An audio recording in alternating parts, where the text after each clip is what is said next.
na ikiwa leo ni siku njema kabisa, siku ya Ijumaa ya tarehe 8 ya mwezi wa 5 2026. Karibu sana katika kipindi hiki cha Meza Huru, kipindi ambacho kinakuwa na sehemu mbili. Sehemu ya kwanza ni sehemu ya afya, lakini sehemu ya pili tunakuwa na sehemu ya mapishi ambapo tunaweza tukapika hapa, lakini tunazungumzia swala zima la mapishi. Lakini pia mlo mwema pia. Tunahitaji comment yako, kushare, kusubscribe pia. Utakuwa ni mtu wa thamani zaidi kwetu mtazamaji. Na kwa siku leo mtazamaji, tutazungumza kwa habari ya sehemu ya kwanza. Tutazungumza kwa habari ya madhara ya kahawa, madhara ya kutumia kahawa. Sio madhara tu, lakini pia tutaangazia faida zake na ni muda gani ambao sahihi wa kutumia kahawa kama kinywaji. Na kwa kwanza mtazamaji, ni kwamba kutumia kahawa kunaweza kuwa na faida lakini pia kuna madhara, hasa unywaji wa kiasi kikubwa. Hapa kwa baadhi ya madhara yanaweza kutokea ni kukosa usingizi. Kahawa ina caffeine ambayo inaweza kufanya ubongo uwe macho zaidi, hivyo inaweza kukufanya ushindwe kulala vizuri. Lakini pia nyingine ni kuongeza mapigo ya moyo. Caffeine inaweza kufanya moyo kupiga haraka au kwa nguvu zaidi, hasa ukinywa sana, yani ukinywa kiasi kingi au kikubwa cha kahawa. Lakini pia unapata wasiwasi na msongo wa mawazo. Kahawa nyingi inaweza kuongeza hali ya wasiwasi na kufanya uwe na hofu ya kukosa utulivu. Matatizo ya tumbo. Kahawa pia inaweza kusababisha kiungulia, inaweza kusababisha maumivu ya tumbo, kuharisha kwa baadhi ya watu, lakini pia kulevya. Inaweza kuwa ni kama madawa ya kulevya. Ukizoea kahawa sana, unaweza kupata dalili kama maumivu ya kichwa, uchovu, kukosa nguvu au ukiacha ghafla pia unaweza pia kupata maumivu ya kichwa, uchovu, lakini pia unaweza kukosa nguvu. Kuathiri shinikizo la damu. Inaweza kuongeza shinikizo la damu kwa muda, hasa kwa watu wenye pressure.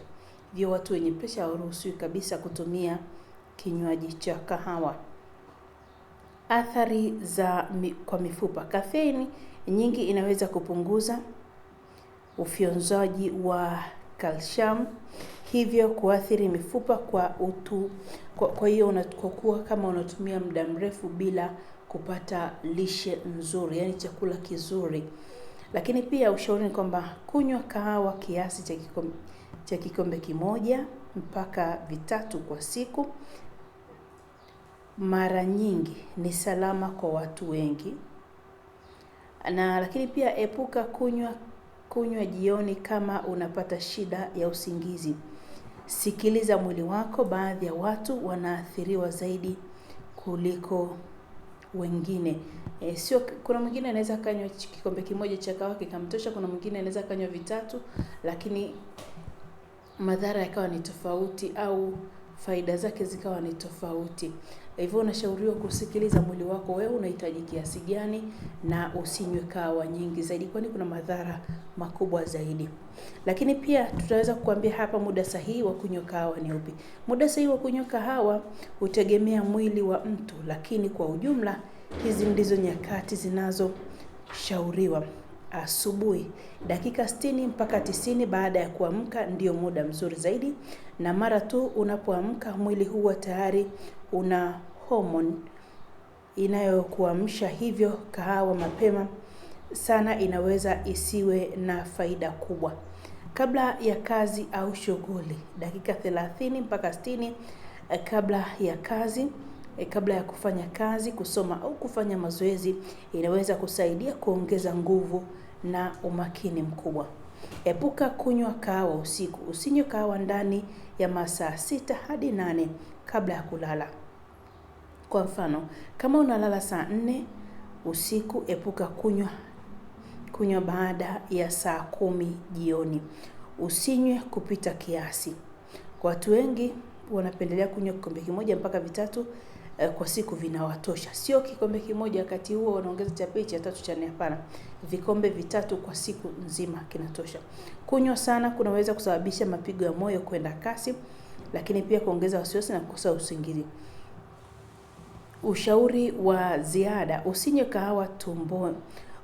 kahawa tumboni kabisa kama una tatizo la vidonda au kiungulia. Kunywa maji ya kutosha pamoja na kahawa ili mwili usikauke. Ukipenda pia kahawa ni nzuri pia kwa kupunguza uzito, lakini usinywe kupita kiasi.